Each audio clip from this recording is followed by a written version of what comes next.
आज हम लोग पढ़ेंगे प्रेजेंट इंडेफिनिट टेंस का परिचय, इंट्रोडक्शन उसका। हम लोग आज जानेंगे कि प्रेजेंट इंडेफिनिट टेंस क्या होता है, किसे कहते हैं और उसको हम पहचानते कैसे हैं। टेंस के बारे में मैंने तुम लोगों को एक दिन पिछले क्लास में बताया था ना। टेंस का परिचय बताया था उस दिन मैंने, और फिर उसमें एसवीओ पैटर्न के बारे में समझाया था। एसवीओ पैटर्न याद है तुम लोगों को? कितने लोगों को याद है? एसवीओ पैटर्न कितने लोगों को याद है? बोलो। केवल उदाहरण को याद है और सुन लेते हो तुम लोग, और मेरे पूछने पर फिर उसको बोलोगे नहीं, तो हम ये कैसे जानेंगे कि वो चीज़ तुम लोगों को समझ में आई कि नहीं आई? कॉपी में लिखने से बस काम थोड़ी होता है। कॉपी में लिख के तुम लोगों ने होमवर्क चेक करा लिया, इससे थोड़ी होता है। जब मैं पूछूं तो उसको बोलो भी, बताओ भी। एसवीओ पैटर्न के बारे में मैंने बताया था उस दिन कि हिंदी वाक्य में चाहे अंग्रेजी वाक्य में सबसे पहले सब्जेक्ट होता है। हिंदी वाक्य अंग्रेजी में ट्रांसलेशन करेंगे तो भी सबसे पहले हम सब्जेक्ट को ही रखेंगे, लेकिन उसके आगे आने वाले दो मुख्य शब्द क्रिया और कर्म यानी कि वर्ब और ऑब्जेक्ट, उनका स्थान आपस में बदल जाता है। हिंदी में जो क्रिया अंत में रहती है, अंग्रेजी में वही क्रिया यानी कि वर्ब सब्जेक्ट के बगल में यानी कि कर्ता के पास चली आती है, और हिंदी में जो कर्म वाक्य में बीच में रहता है वो अंग्रेजी वाले वाक्य में क्रिया के बाद चला जाता है, यानी तीन पदों में सबसे अंत में चला जाता है। यह एसवीओ पैटर्न था। अब उस एसवीओ पैटर्न पे बेस्ड हम लोग टेंस के बारे में जानकारी करेंगे, टेंस के विभिन्न भेदों के बारे में जानेंगे। टेंस मुख्य रूप से तीन प्रकार के हैं। कितने प्रकार के हैं? तीन प्रकार के। प्रेजेंट टेंस, पास्ट टेंस और फ्यूचर टेंस। वर्तमान काल, भूतकाल और भविष्य काल। वर्तमान काल यानी जो समय अभी है, अभी बीत रहा है। भूतकाल यानी कि जो समय बीत चुका है, जो पहले बीत चुका, कुछ हो चुका था, कोई काम हो चुका था तो भूतकाल में था, और कोई काम आगे आने वाले समय में होगा तो वह भविष्य काल का वाक्य होगा। भविष्य बताएगा, उसमें भविष्य का समय बताएगा। ठीक है, वर्तमान, था भूत और होगा फ्यूचर। आई बात समझ में? ये तीन तरह के टेंस है। हिंदी में भी तीन काल हैं, वर्तमान, भूत और भविष्य, और अंग्रेजी में भी तीन ही टेंस हैं, प्रेजेंट, पास्ट और फ्यूचर। अब इन तीन टेंसेस के चार भेद हो जाएंगे आगे। सारे तीन के चार भेद हो जाएंगे, यानी कुल कितने हो जाएंगे? 12 भेद हो जाएंगे। लेकिन मुख्य रूप से जो उनके नाम हैं वही चारों नाम सबके में जुड़ेंगे, केवल प्रेजेंट, पास्ट और फ्यूचर शब्द बदलेगा, बाकी नाम वही होंगे। तो उनका परिचय हम बारी बारी से प्राप्त करेंगे। आज हम सबसे पहले टेंस यानी कि प्रेजेंट टेंस का पहला भेद, प्रेजेंट इंडेफिनिट टेंस, जिसको कि हिंदी में वर्तमान अनिश्चित काल कहते हैं। क्या कहते हैं? वर्तमान अनिश्चित काल। उसका हम परिचय प्राप्त करेंगे। वर्तमान अनिश्चित काल हम किसे कहते हैं, कैसे पहचानेंगे, और फिर बाद में उसका हम अनुवाद बनाना सीखेंगे। देखो मैंने यहाँ लिखा है ना, हिंदी वाक्य के अंत में ता है, ती है, ते है, ता हूँ इत्यादि लगे रहते हैं। जिस वाक्य के अंत में ता है, ती है, ते है, ता हूँ ये सब लगा रहेगा हिंदी वाक्य में, तो उसको हम समझ लेंगे कि यह वर्तमान अनिश्चित काल का वाक्य है, यानी कि प्रेजेंट इंडेफिनिट टेंस में इसका अंग्रेजी में अनुवाद बनेगा, ट्रांसलेशन होगा। ठीक है, जैसे कि देखो यहाँ क्या लिखा है, उदाहरण में मैंने वाक्य पढ़ो।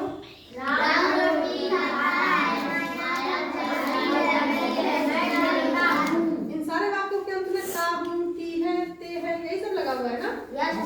तो हिंदी में कोई भी ऐसा वाक्य तुम लोग को मिले तो तुम लोग पहचान जाओगे ना कि ये प्रेजेंट इंडेफिनिट टेंस का वाक्य है, वर्तमान अनिश्चित काल का वाक्य है। और एसवीओ पैटर्न के अनुसार तुमको इसका ट्रांसलेशन करना है कि हिंदी में क्या था। हिंदी में था सबसे पहले एस, फिर उसके बाद था ओ, फिर था भी। तब जब वो अंग्रेजी में आएगा तो अंग्रेजी में वो किस तरह से बनेगा? एस तो अपनी जगह पे रहेगा, लेकिन भी यहाँ चला आएगा और ये ओ यहाँ चला आएगा।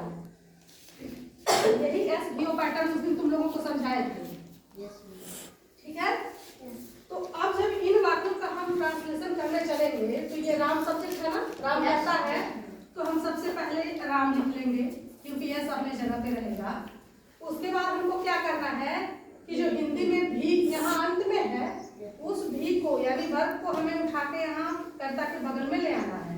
यानी खाना क्रिया इस वर्ब की अंग्रेजी मुझे यहाँ लिखनी है कर्ता के बगल में ई, और इसमें हम लगाएंगे एस, ठीक है। और उसके बाद ओ यानी कि कर्म यहाँ से यहाँ चला आएगा। तो रोटी के लिए हम क्या लिख देते हैं, ब्रेड। ब्रेड लिखो, चपाती लिखो, जो भी लिखो। तो राम इट्स ब्रेड, और इसके पहले हम ए लगाएंगे।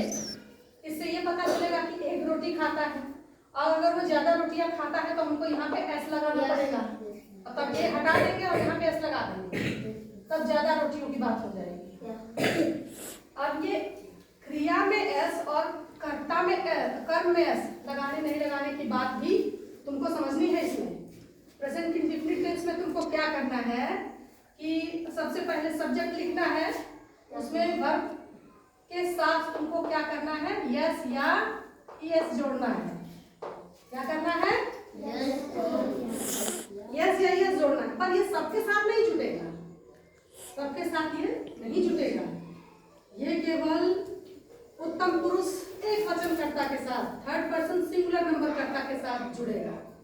अब फिर तुम लोगों के सामने आई दोहराने की बात कि ये थर्ड पर्सन कौन है, उसका एक वचन यानी सिंगुलर नंबर कौन है जिसके के साथ हमको वर्ब में एस ईएस लगाना है। ये तुम लोगों को मैं पहले भी पढ़ा चुकी हूँ, अगर किसी को याद है तो बताए, नहीं तो मैं फिर से यहाँ पे उसकी पुनरावृत्ति करूंगी। याद है किसी को?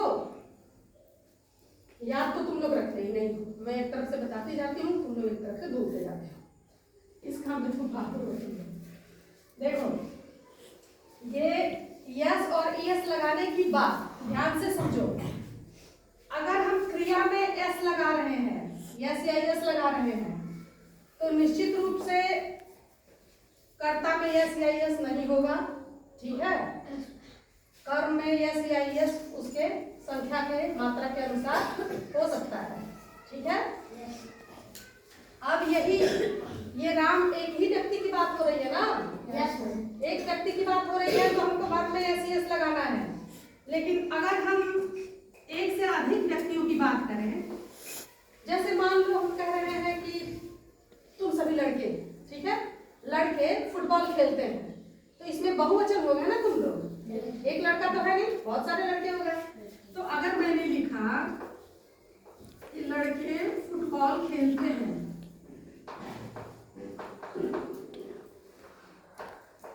तो इस वाक्य में कर्ता बहुवचन हो गया है ना, कर्ता बहुवचन हो गया है। और हम जब इसका ट्रांसलेशन करने चलेंगे तो लड़कों के लिए हमको यहाँ लिखना है बॉयज, तो बॉय में एस लगाएंगे तो बहुवचन बनेगा ना, बॉय में हमने एस लगाया तो ये बहुवचन बन गया। अगर ये एस यहाँ नहीं होता तो हम इधर ए लगाते, यानी कि एक लड़का। अगर हम इधर ए लगाएंगे तो यानी उससे एक लड़का पता चलेगा, और अगर यहाँ हम एस लगा दिए तो यानी बहुत सारे लड़के, ये बहुवचन हो गया। जब हमने यहाँ एस लगा दिया तो हम यहाँ एस नहीं लगाएंगे, यही बात तुम लोगों को ध्यान से समझनी है, ठीक है। यहाँ पे एस कब लग रहा है, जब यहाँ पे एक ही आदमी की बात हो रही है, ठीक। अब फुटबॉल खेलते हैं, में खेलने की अंग्रेजी क्या होती है, खेलने की अंग्रेजी क्या होती है, प्ले। तो प्ले में हम एस नहीं लगाएंगे यहाँ पे, क्यों नहीं लगाएंगे, क्योंकि बॉय में एस लग चुका है। जब कर्ता में यस या ईएस लगा रहेगा तो क्रिया में हमको यस ईएस नहीं लगाना है प्रेजेंट टेंस में, ये चीज है याद रखने की ना। अगर कर्ता के साथ यस ईएस लग गया है तो क्रिया के साथ हमको यस और ईएस नहीं लगाना है प्रेजेंट इंडेफिनिट टेंस के वाक्यों के ट्रांसलेशन में, ठीक है। और अब यहाँ पे हम कर्म की अंग्रेजी लिख देंगे, क्या है, फुटबॉल। तो फुटबॉल तो एक ही खेलते हैं ना बच्चे, बहुत सारे बच्चे रहते हैं एक ही फुटबॉल से खेलते हैं। लेकिन अगर मान लो अभी हमको तुम लोगों को केला बांटना हो या आम बांटना हो तो एक एक तो सबको देंगे, तो वो तो ढेर सारा होगा ना। जैसे देखो एक यहाँ ट्रांसलेशन और बनाते हैं, हम कह रहे हैं कि बच्चे आम खाते हैं, क्या लिखा है मैंने, बच्चे आम खाते हैं। बच्चे आम खाते हैं, तो बच्चे तो बहुवचन हो गए ना, ढेर सारे बच्चे हैं, तो ट्रांसलेशन क्या बनाएंगे? बोलो। चाइल्ड बने एक बच्चा, चिल्ड्रन उसका बहुवचन होता है, ठीक है, चिल्ड्रन। अब खाने की अंग्रेजी क्या होती है? ईट। जब ये बहुवचन है तो हमको यहाँ पे एस नहीं लगाना है ना, यही अभी यहाँ पे हम यही बता रहे थे ना, यहाँ तो यस लगा के बहुवचन दिख रहा है, लेकिन इसमें यस लगा के बहुवचन नहीं दिख रहा है, लेकिन हमें ये पता है कि चिल्ड्रन शब्द बहुवचन होता है बहुत सारे बच्चों के लिए। तो जब ये बहुवचन है तो हमको क्रिया में यस नहीं लगाना है। और अब बहुत सारा आम खाते हैं तो यहाँ पर हम मैंगो में यस जोड़ देंगे, जोड़ेंगे ना? बहुत सारे बच्चे एक ही आम तो खाएंगे नहीं, बहुत सारा आम खाएंगे तो उसमें हम मैंगो में यस जोड़ देंगे, तो ये बहुवचन हो गया। जब हम यहाँ पे यस जोड़े हैं तो इधर ए नहीं लगा रहे हैं। अगर एक आम की बात होती तो यहाँ पे ए लगाते, जैसे कि देखो यहाँ पे हम एक रोटी की बात किए तो यहाँ पे ए लगाए हैं ना। जब एक रोटी की बात है तो ए लगाए हैं, लेकिन अगर एक रोटी की बात नहीं होती, बहुत सारी रोटियां होती, बहुत सारे आम हैं, तो उसमें हमको यस यस लगाना पड़ता। तो जब हम एस और यस लगाएंगे तो यहाँ से ए हटाना भी तो पड़ेगा।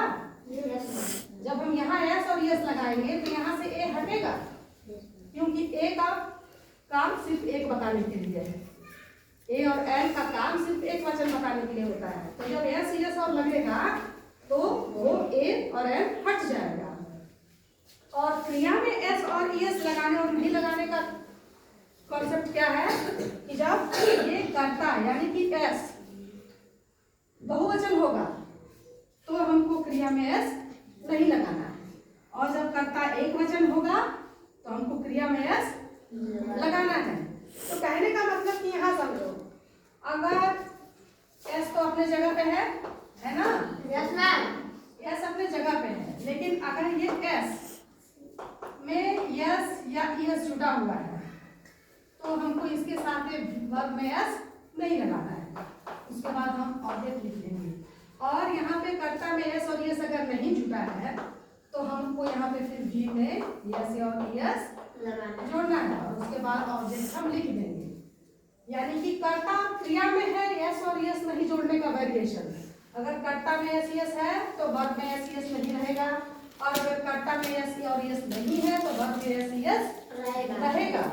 उसके अलावा भी किसी कर्ता में अगर बहुवचन का शब्द है और उसमें एस यस नहीं लगा है, फिर भी हमको क्रिया में एस यस नहीं जोड़ना है, जैसे चिल्ड्रन वाले वाक्य में हमने नहीं जोड़ा है। यानी बहुवचन कर्ता के साथ क्रिया में एस यस नहीं लगाना है, और एक वचन कर्ता के साथ क्रिया में एस यस लगाना है। और वो कर्ता कौन होगा? उत्तम पुरुष एक वचन, यानी कि थर्ड पर्सन सिंगुलर नंबर, ठीक है। एक वचन तो तुम लोग को समझ में आया है ना? एक वचन जिससे कि एक का बोध होता हो, ये तो बहुत पहले से पढ़ते चले आ रहे हो तुम लोग, बस याद नहीं रखते हो एंड टाइम पे। ये समझ में आया तुम लोगों को? जब कर्ता में एस यस जोड़ेंगे तो क्रिया में नहीं जोड़ेंगे, और अगर क्रिया में जुटा है तो यानी कि कर्ता में एस यस जुड़ा हुआ नहीं होगा। और रही बात ऑब्जेक्ट में यस यस जोड़ने की, तो ऑब्जेक्ट हो या सब्जेक्ट हो, अगर वो एक वचन है तो उसके पहले ए जुटेगा, और अगर बहुवचन है तो उसके आगे एस और यस जुटेगा, और जब एस और यस जुटेगा तो इधर से ए और एल हट जाएगा। इतनी बात याद रहेगी तुम लोगों को? आज जो ये हम लोगों ने अभी डिस्कस किया, जो चर्चा हुई, इसमें तुम लोगों ने क्या सीखा?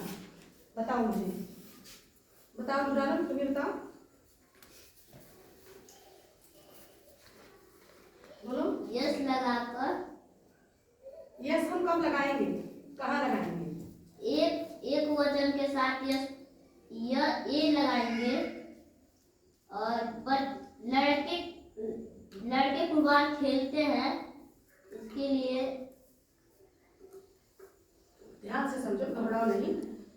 जब कर्ता एक वचन है तो हमको क्रिया में एस यस लगाना है। बोलो, इसी वाक्य को दोहराओ। जब कर्ता एक वचन है तो ए लगेगा, क्रिया में एस यस हम जोड़ेंगे। तुम बताओ जी, उठो, बताओ क्या सीखा हमने यहाँ पे? दोहराओ, मेरा वाक्य दोहराओ। जब कर्ता एक वचन होगा तो हम क्रिया में यस और यस जोड़ेंगे। बोलो।